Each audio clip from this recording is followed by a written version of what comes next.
Welcome back to this channel. Ang superannuation natin dito sa Australia is our long-term savings commitment. It plays an active role in retirement. Actually, itong superannuation natin, ito yung magsusupplement sa age pension natin. Alam naman na hindi kasya itong age pension to live comfortably in Australia. Ang superannuation is one of our biggest asset, no, or wealth outside of our family home. So, it could be our source of income kung wala na tayong trabaho pag matanda na tayo. No? So, ito ang ating pag-uusapan ngayon. At alam nyo ba na merong pagkakamali, 5 pagkakamali ang mga Australiano patungkol sa superannuation. Bago pa sa channel na ito, ako si Rom, licensed financial advisor, accountant, and tax agent dito sa Australia. Unang pagkakamali, having more than one superannuation account. Bakit pagkakamali ito? Kasi it will result to duplication of fees. Common ito sa mga lumipat ng trabaho at nakalimutan nila ang dating superannuation nila, no? At nag-open ng bago. Common din ito sa mga mag-asawang nag-set up ng self-managed super fund at hindi nila kinonsolidate. So, doble-doble ang binabayaran ninyo, no? Maaring doble sa admin fee, investment fee, management fee, at maaring magkaroon din ng duplication sa insurances ninyo.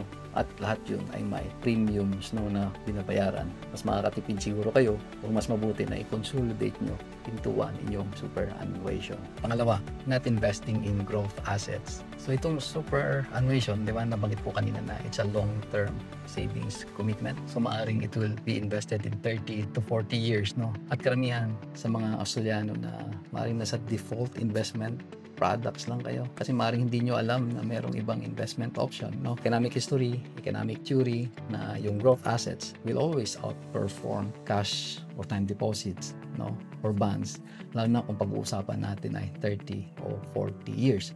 So magandang tingnan o tanungin sa superannuation ninyo na baka merong investment products na higher ang allocation sa growth assets. Pangatlo, switching to cash investments after the market falls. So from time to time, there's a market noise, no? Minsan bumabagsak ang investment natin, no? Yung balance niya, no? Ang maring iba sa inyo ay matakot at tatawagan ang superannuation fund niyo na lipat sa cash investments, no?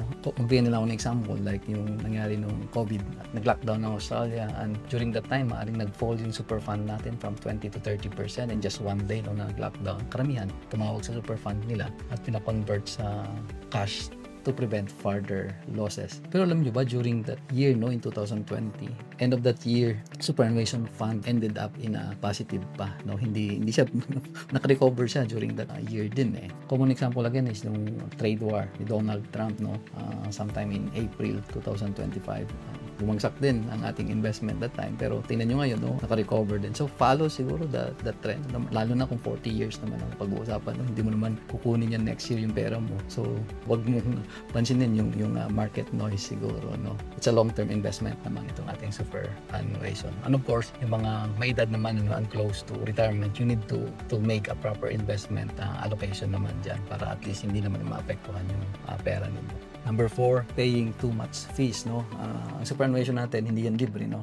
May binabayaran tayo na nabanggit ko kanina, investment fee, management fee, and administration fee. So, superannuation are competing with each other then, no? So, tingin kayo kung anong superannuation na maganda ang performance, pero mas mura naman siya in term of fees, no?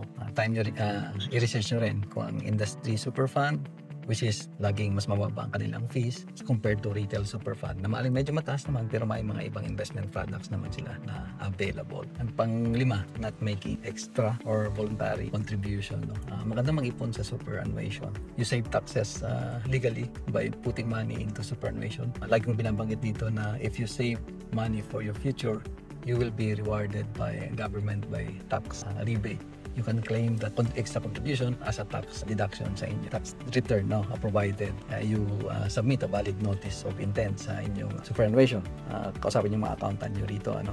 Very popular pa rin yung salary sacrifice natin. I did some calculation for a 25 years old na nagbigay ng extra $20 per week sa kanyang super fund. So ulitin ko, $20 per week at 8% market return, magkakaroon siya ng $63,000 na extra sa kanyang super fund, no? Kung gawin naman niyang $50 per week, no, same 25 years old, no, at 8% return, magkakaroon siya ng $160,000 na extra sa kanyang superannuation na gagamitin sa pagtanda niya. No? So, magandang mag-contribute ng extra sa ating superannuation. So, kung may natutunan ka sa na-discuss natin ngayon, hit like and subscribe at magkita-kita ulit tayo next week.